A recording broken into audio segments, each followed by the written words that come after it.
Olá. Vamos dar uma olhada juntos nos dados mais recentes do setor que a SUSEP acompanha, né?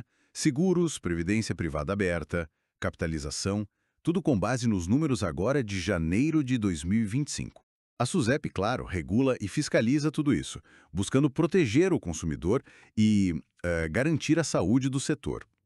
Nossa ideia aqui é tentar entender o que esses números realmente querem dizer. E olha, logo de cara, o relatório de janeiro já mostra um cenário com alguns contrastes, né? O setor como um todo arrecadou quase 36 bilhões de reais. À primeira vista, parece um crescimento, 2,5% acima do ano anterior. Mas esse número, assim, sozinho, pode ser um pouco enganoso, não é mesmo? Exato, exatamente. Esse é o crescimento nominal, né? O número bruto. Mas quando a gente tira o efeito da inflação, usando o IPCA, o índice oficial, a história real é outra. Na verdade, a gente vê uma queda real de pouco mais de 2%. Ah, entendi. Isso já mostra como é importante ir além do número puro, né? Para entender o desempenho de verdade. Faz todo sentido. Então, se no agregado real caiu um pouco, teve alguma área que puxou para cima, algum segmento que mostrou mais força. Teve sim. O destaque positivo foi o segmento de seguros. Aquele que cobre danos e pessoas, mas sem contar o VGBL, sabe? Esse arrecadou quase 18 bilhões de reais. E aí sim, olha só, um crescimento real bem robusto, de mais de 6% comparando com o janeiro de 2024. Mostra que a busca por proteção continua aquecida. Puxa, quase 18 bilhões e crescendo de verdade. Mais de 6% real. E essa força veio de onde, assim, mais especificamente dentro dos seguros? Algo se destacou? Foi bem interessante olhar a composição, sim. Nos seguros de danos, por exemplo, que no total cresceram mais de 8% em termos reais. O seguro de automóvel, ainda o maior em volume, claro, está ali perto dos 5 bilhões de reais. Sim, o carro-chefe, né? Isso. Mas o crescimento real dele foi bem tímido, pouco mais de 1%.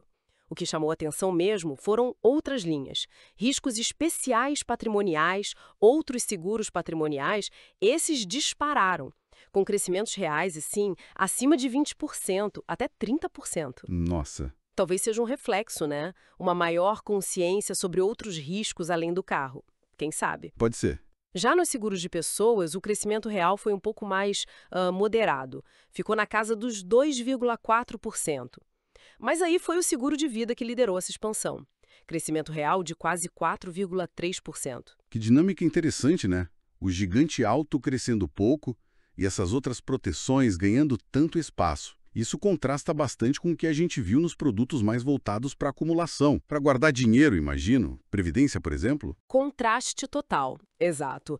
O segmento de acumulação, que pega aqueles produtos bem conhecidos, tipo VGBL, PGBL, arrecadou 15,45 bilhões em contribuições.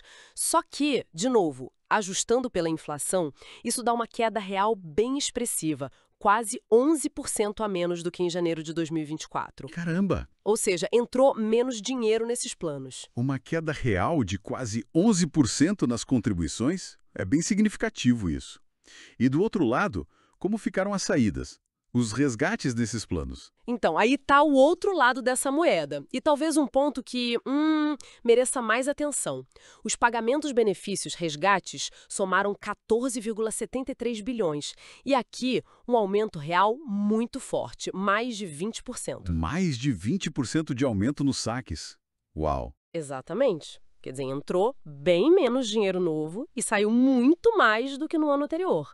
A diferença líquida, né? O que sobrou de fato, a captação líquida, foi positiva, mas foi bem pequena, menos de 1 bilhão e puxada basicamente pelo VGBL. Entendi. E isso pode indicar, talvez, uma necessidade maior das pessoas de acessarem essas reservas de longo prazo.